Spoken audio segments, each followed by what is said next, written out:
Mamma Mia can burn in hell for all I care.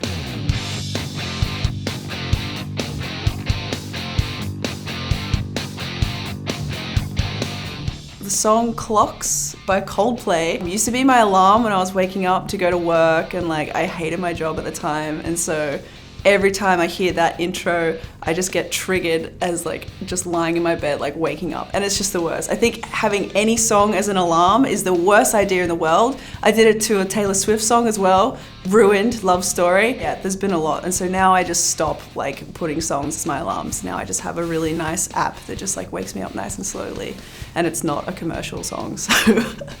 I was working at a call center, selling charity, which was probably a huge scam and a pyramid scheme, probably. And yeah, it was just a bad time. There's a couple of songs, because I actually studied at a music school for like two and a half years. I've got a bachelor in music, so we had to do like all those like, you know, get together in a band and do those like kind of cover gig things. And there's like, the free songs are fucking Valerie by like Amy Winehouse, Superstition by Stevie Wonder, and a bit more of an obscure one, but NAKAMARRA by HIATUS KAIYOTE? Is that how you say it? Yeah. And just every time you'd get in one of those bands, someone would recommend to do that song, despite the fact that you've like already played it like 100 times. I have nightmares about playing Superstition now.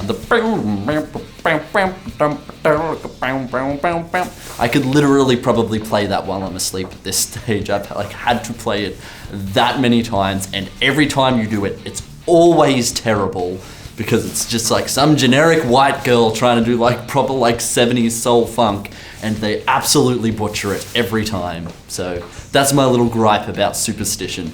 My ruined music is the jazz standard, the A Train. Mainly because when I went to a music school, we had to do a jazz standard, and that was the one song that everyone chose. And I could not play jazz to save my life, and I had to do that for a solid year and a half. It's like a something like that, you know. And then there was like a bit of snare in there and a bit of feather in the kick drum, and yeah, it haunts me.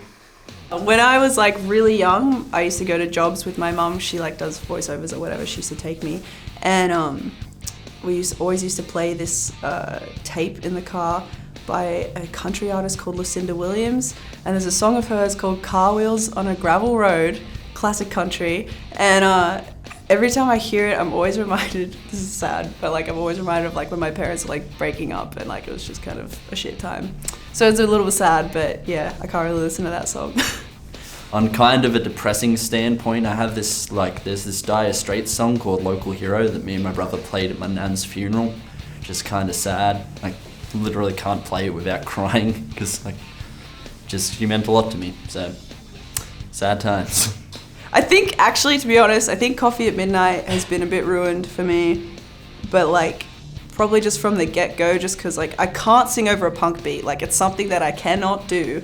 And there's 2 punk beats in that song, and we've fucked it up like a lot of times live, and I think I think that just like, I don't know, I'm always so nervous to play it just in case like my click like cuts out or something. So yeah, I guess it's ruined in that kind of way, but yeah.